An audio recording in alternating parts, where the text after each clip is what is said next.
ಮಾಜಿ ಪ್ರಧಾನಿ ಮನಮೋಹನ್ ಸಿಂಗ್ ಅವರ ನಿಧನವಾಗಿದೆ. ಈ ವಿಚಾರವಾಗಿ ಮಾತಾಡಲಿಕ್ಕೆ ಮಾಜಿ ಸಚಿವರು ಹಿರಿಯ ಶಾಸಕರಂತ GT ದೇವೇಗೌಡರು ನಮ್ಮ ಜೊತೆ ನೇರವಾಗಿ ಅವ್ರನ್ನ ಮಾತಾಡಿಸ್ತಾ ಹೋಗ್ತೀನಿ. ಸರ್, ಈಗ ಮಾಜಿ ಪ್ರಧಾನಿ ಮನಮೋಹನ್ ಸಿಂಗ್ ಅವ್ರ ನಿಧನ, ಇದಕ್ಕೆ ನಿಮ್ಮ ಮೊದಲ ರಿಯಾಕ್ಷನ್ ಸರ್?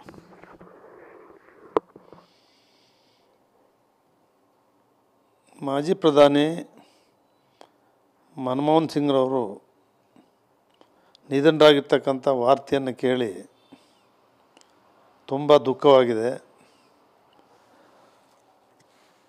ಭಾರತ ದೇಶಕ್ಕೆ ತುಂಬಲಾರದ ನಷ್ಟವೂ ಕೂಡ ಆಗಿದೆ. ಮನಮೋಹನ್ ಸಿಂಗ್ರವರ ಒಂದು ಬದುಕು ಬಡ ಕುಟುಂಬದಿಂದ ಹುಟ್ಟು ಬೆಳೆದು ಬಂದಿರತಕ್ಕಂಥ ಮನಮೋಹನ್ ಸಿಂಗ್ರವರು ನನಗಾದರೂ ಕೂಡ ಅನಿಸುತ್ತೆ ಅದು ದೇವರ ಕೊಡುಗೆ. ಭಾರತ ದೇಶಕ್ಕೆ ಒಂದು ಭಾರತ ದೇಶದ ಕೊಡುಗೆಯಾಗಿ ಹುಟ್ಟಿದ್ದಾರೆ. ಅವರು ಪ್ರಧಾನಮಂತ್ರಿಗಳು ಅಷ್ಟೇ ಅಲ್ಲ, ಎಷ್ಟು ಈ ದೇಶದಲ್ಲಿರ್ತಕ್ಕಂಥ ಮನುಷ್ಯನಿಗಿರ್ತಕ್ಕಂಥ ಎಲುವುಗಳೆಷ್ಟಿದ್ದಾವೋ ಅಷ್ಟು ಇಲಾಖೆಗಳ ಅನುಭವವನ್ನು ಪಡೆದಿರ್ತಕ್ಕಂಥವ್ರು. ಉಪನ್ಯಾಸಕರಾಗಿ, ಪ್ರೊಫೆಸರಾಗಿ ಅವರು ಪಾಠ ಮಾಡಿರ್ತಕ್ಕಂಥದ್ದು, ವಿಶ್ವ ಮಟ್ಟದಲ್ಲಿ ಈ ಒಂದು ಆರ್ಥಿಕ ಅಂತಾರಾಷ್ಟ್ರೀಯ ಮೇಲ್ವಿಚಾರಣಾ ಸಮಿತಿಯ ಸಲಹೆಗಾರರಾಗಿ, ಅಡ್ವೈಸರ್ ಆಗಿ ಇಡೀ ವಿಶ್ವಕ್ಕೆ ಆರ್ಥಿಕತೆ ಯಾವ ರೀತಿಯಲ್ಲಿ ಬಲಯುತಗೊಳ್ಳಬೇಕು, ಶಿಸ್ತು ತರಬೇಕು ಅಂತಕ್ಕಂಥದ್ದನ್ನು ಕೊಟ್ಟಂಥ ಪ್ರಧಾನಿಗಳು ಭಾರತ ದೇಶದ ಪ್ರಧಾನಿಗಳಾಗಿ ಅವರು 10 ವರ್ಷದಲ್ಲಿ ಇಡೀ ದೇಶದ ಏನು 1999 ಸಂಕಷ್ಟಕ್ಕೀಡಾಗಿತ್ತು, ಅಮೇರಿಕಾನೇ ಸಂಕಷ್ಟಕ್ಕೀಡಾಗಿ ಅಮೇರಿಕಾನೇ ಬಗೆಹರಿಸ್ಕೊಳ್ಳೋಕ್ಕಾಗಲಿಲ್ಲ ಅಂತಕ್ಕಂಥ ಒಂದು ಆರ್ಥಿಕ ವ್ಯವಸ್ಥೆಯನ್ನು ಭಾರತ ದೇಶದಲ್ಲಿ ಗಟ್ಟಿಗೊಳಿಸ್ತಕ್ಕಂಥ ನರಸಿಂಹರಾವ್ರವರ ನೇತೃತ್ವದಲ್ಲೇ ಗಟ್ಟಿಗೊಳಿಸ್ತಕ್ಕಂಥ ಕೆಲಸವನ್ನು ಏನು ಮನಮೋಹನ್ ಸಿಂಗ್ರವರು ಮಾಡಿದ್ರೋ, ಅವರು ಆರ್ಥಿಕ ಮಂತ್ರಿಗಳಾಗಿ, ಪ್ರಧಾನಮಂತ್ರಿಗಳಾಗಿ ಈ ಭಾರತ ದೇಶದ ಸರ್ವತೋಮುಖ ಅಭಿವೃದ್ಧಿ, ದೂರದೃಷ್ಟಿ, ಮುಂದಿನ 100 ವರ್ಷಗಳ ದೂರದೃಷ್ಟಿಯನ್ನು ಇಟ್ಟು ಕೆಲಸವನ್ನು ಮಾಡಿದಂಥ ಒಬ್ಬ ಮಾಂತ್ರಿಕರು ಅಂತಲೇ ಹೇಳ್ಬೋದು. ಮಾಂತ್ರಿಕ ಏನು ಹೇಳಬೇಕು ಅಂತಕ್ಕಂಥದ್ದೇ ಗೊತ್ತಾಗಲ್ಲ.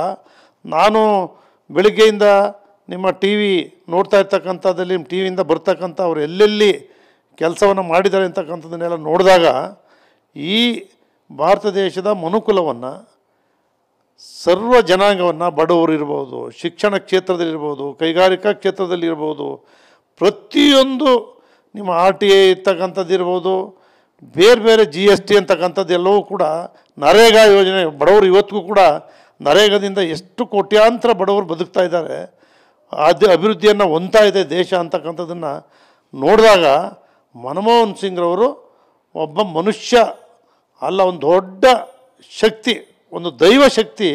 ಮನಮೋಹನ್ ಸಿಂಗ್ರವರಿಂದ ಇಷ್ಟೆಲ್ಲ ಕೆಲಸವನ್ನು ಮಾಡಲಿಕ್ಕೆ ಸಾಧ್ಯ ಆಗಿರ್ತಕ್ಕಂಥ ಮಹಾನ್ ವ್ಯಕ್ತಿ. ಇವತ್ತು ಸರ್ವತೋಮುಖ ಭಾರತ ದೇಶದ ಸರ್ವತೋಮುಖ ಅಭಿವೃದ್ಧಿಯನ್ನು ಇವತ್ತು ಕಂಡಿದ್ದೇವೆ, ಕಾಣ್ತಾ ಇದ್ದೇವೆ ಅಂತ ಹೇಳಿದ್ರೆ ಅದಕ್ಕೆ ಡಾಕ್ಟರ್ ಮನಮೋಹನ್ ಸಿಂಗ್ರವರು ಒಂದು ದುಡಿಮೆ, ಅವರ ಕೊಡುಗೆ. ಇವತ್ತು ನಾನಾದರೂ ಕೂಡ ಹೇಳ್ತೀನಿ, ಇವತ್ತಿನ ಸರ್ಕಾರಗಳು ಪ್ರಜಾಪ್ರಭುತ್ವ ವ್ಯವಸ್ಥೆಯಲ್ಲಿ ರಾಜಕಾರಣ ಮಾಡ್ತಾ ಇರ್ತಕ್ಕಂಥ ಪ್ರಧಾನಿ ಇರಲಿ, ಮುಖ್ಯಮಂತ್ರಿ ಇರಲಿ, ಶಾಸಕ ಇರಲಿ, MP ಇರಲಿ, ಯಾರೇ ಇರಲಿ, ಅವರ ಒಂದು ಮೌನ, ಅವರೊಂದು ಕೆಲಸ ಮಾತಾಡ್ತವೆ, ಅವ್ರು ಮಾಡಿರ್ತಕ್ಕಂಥ ಕೊಡುಗೆ ಮಾತಾಡ್ತಾ ಇದೆ. ಇವತ್ತಿನ ಪ್ರಜಾಪ್ರಭುತ್ವ ವ್ಯವಸ್ಥೆ ಇರ್ತಕ್ಕಂಥ ಸರ್ಕಾರಗಳು ಅವರ ಕೊಡುಗೆಯನ್ನು, ಅವರ ಕಾರ್ಯಕ್ರಮಗಳನ್ನು, ಅವರ ನಡತೆಯನ್ನು, ಅವರ ಸರಳತೆಯನ್ನು, ಅವರ ಆದರ್ಶಗಳನ್ನು ನಾವು ಮೈಗೂಡಿಸ್ಕೊಂಡು ನಡೆಸ್ಕೊಂಡು ಹೋದರೆ ಈ ಭಾರತ ದೇಶ ಅವರ ಗುರಿ ಏನಿತ್ತು, ಅವ್ರ ಸಾಧನೆ ಏನು ಮಾಡಬೇಕು ಅಂತ ಇನ್ನೂ ಹೆಚ್ಚಿನ ಆಸೆಯನ್ನು ಇಟ್ಕೊಂಡಿದ್ರು, ಅವ್ರ ಕನಸುಗಳನ್ನು ನೆನಸು ಮಾಡಲಿಕ್ಕೆ ನಾವೆಲ್ಲರೂ ಕೂಡ ಪ್ರಾಮಾಣಿಕ ಪ್ರಯತ್ನ ಮಾಡ್ತಕ್ಕಂಥದ್ದೇ ಅವ್ರಿಗೆ ಕೊಡ್ತಕ್ಕಂಥ ಒಂದು ಕೊಡುಗೆ. ಅವರ ಅಭಿವೃದ್ಧಿ ಕಾರ್ಯಗಳು ಮಾತಾಡ್ತಾ ಇದ್ದಾವಲ್ಲ, ಅದನ್ನು ನಾವೆಲ್ಲರೂ ಕೂಡ ಹೇಳ್ತಕ್ಕಂಥ ಕೆಲಸವನ್ನು ಮಾಡಬೇಕು. ಮನಮೋಹನ್ ಸಿಂಗ್ ಅವರು ಹೇಳಲಿಲ್ಲ, ಪ್ರಚಾರ ಪಡ್ಕೊಳ್ಳಿಲ್ಲ, ಇವತ್ತಾದರೂ ಕೂಡ ಅವರ ಹೆಸರಿನಲ್ಲಿ ಕಾರ್ಯಕ್ರಮಗಳನ್ನು ಮಾಡ್ತಕ್ಕಂಥದ್ದು, ಅವ್ರು ಕೊಟ್ಟಿರ್ತಕ್ಕಂಥ ಇನ್ನೂ 10 ಹಲವಾರು ಕಾರ್ಯಕ್ರಮಗಳನ್ನು ಯುವ ಜನರಿಗೆ ತಿಳಿಸ್ತಕ್ಕಂಥ ಕೆಲಸವನ್ನು ಮಾಡಬೇಕು. ಆ ಮೂಲಕ ಅವರ ಆತ್ಮಕ್ಕೆ ನಾವು ಶಾಂತಿಯನ್ನು ಸಲ್ಲಿಸ್ದಂಗೆ ಆಗುತ್ತೆ ಅಂತಕ್ಕಂಥ ವಿಚಾರನ ಹೇಳ್ತಾ ಅವರ ಆತ್ಮಕ್ಕೆ ದೇವರು ಚಿರಶಾಂತಿಯನ್ನು ಕೊಡಲಿ, ಅವರ ಕುಟುಂಬ ವರ್ಗದವರಿಗೆ, ಅವರ ಅಭಿಮಾನಿಗಳಿಗೆ ದುಃಖವನ್ನು ಭರಿಸ್ತಕ್ಕಂಥ ಶಕ್ತಿಯನ್ನು ಕೊಡಲಿ. ಅವರ ಆದರ್ಶ, ಅವರ ಅನುಭವ, ಅವರ ಕೊಡುಗೆ ಶಾಶ್ವತವಾಗಿ ವಿಶ್ವಕ್ಕೆ ಅವರ ಆಶೀರ್ವಾದ ಸದಾಕಾಲ ಇರಲಿ ಅಂತೇಳಿ ಆ ದೇವರಲ್ಲಿ ಪ್ರಾರ್ಥನೆ ಮಾಡ್ತೇನೆ. ನೀವೇನಾದ್ರು ಅವ್ರನ್ನ ಭೇಟಿಯಾಗುವಂಥ ಅವಕಾಶ ಆ ಥರ ದಿನ ಏನೋ ಬಂದಿತ್ತ ಸರ್? ಇಲ್ಲ, ನಾವು ಹಿಂದೆ ಅವ್ರು ಯಾವಾಗಲೂ ಕೂಡ ನಾವು ಜಿಲ್ಲಾ ಪರಿಷತ್ ವ್ಯವಸ್ಥೆಯಲ್ಲಿ ಖುದ್ದಾಗಿ ಭೇಟಿ ಮಾಡಲಿಲ್ಲ, ಸಭೆಗಳಲ್ಲಿ ಭಾಗವಹಿಸಿದ್ದೀವಿ. ನಾಡು ಕಂಡಂಥ ದೊಡ್ಡ ವ್ಯಕ್ತಿ, ಆರ್ಥಿಕ ತಜ್ಞ, ನಾಡು ಅಲ್ಲ ವಿಶ್ವ ಕಂಡಂಥ ಒಬ್ಬ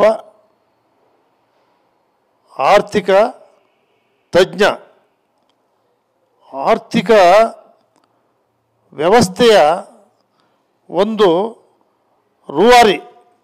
ಆರ್ಥಿಕ ತಜ್ಞರಷ್ಟೇ ಅಲ್ಲ, ಮೌನವಾಗಿ ಈ ಆರ್ಥಿಕ ವ್ಯವಸ್ಥೆಯನ್ನು ಜಾರಿಗೆ ತಂದಂಥ ದೊಡ್ಡ ಆದರ್ಶ. ಭಾರತ ದೇಶದಲ್ಲಿ ಯಾರಾದರೂ ಕೂಡ ಮಾತಾಡದೆ ಕೆಲಸವನ್ನು ಮಾಡಿದ್ದಾರೆ, ಅದಿವತ್ತು ಶಾಶ್ವತವಾಗಿ ಉಳಿದಿದ್ದಾವೆ, ಮುಂದೇನೂ ಉಳಿತವೆ ಅಂತಕ್ಕಂಥದ್ದನ್ನು ಏನು ಪ್ರಚಾರವನ್ನು ಮಾಡದೆ ಮಾಡಿರ್ತಕ್ಕಂಥ ಮಹಾನ್ ವ್ಯಕ್ತಿ ಡಾಕ್ಟರ್ ಮನಮೋಹನ್ ಸಿಂಗ್ ಅವರು, ಮಾಜಿ ಪ್ರಧಾನಿಗಳು. ಅಂದರೆ ಕೆಲಸಗಳು ಮಾತಾಡಬೇಕು, ನಾವು ಮಾತಾಡಬಾರ್ದು ಅಂತ ನೀವು ಹೇಳ್ತೀರ ಹಾಗಾದರೆ? ಅವರು ಏನು ಇಷ್ಟೆಲ್ಲ ಇವತ್ತು ಮಾತಾಡ್ತಾ ಇದ್ದಾವೆ. ಅವ್ರು ನಿಧನರಾದಂಥ ಸಂದರ್ಭದಲ್ಲಿ ಪ್ರಧಾನಮಂತ್ರಿಗಳಿಂದ ಹಿಡಿದು ಮುಖ್ಯಮಂತ್ರಿಗಳಿಂದ ಹಿಡಿದು ಅವ್ರ ಜೊತೆ ಇದ್ದಂಥ ನುರಿತ ತಜ್ಞರುಗಳಿಂದ ಹಿಡಿದು ಇವತ್ತು ವಿಶ್ವವೇ ಅವ್ರ ಬಗ್ಗೆ ಮಾತಾಡ್ತಾ ಇದೆ.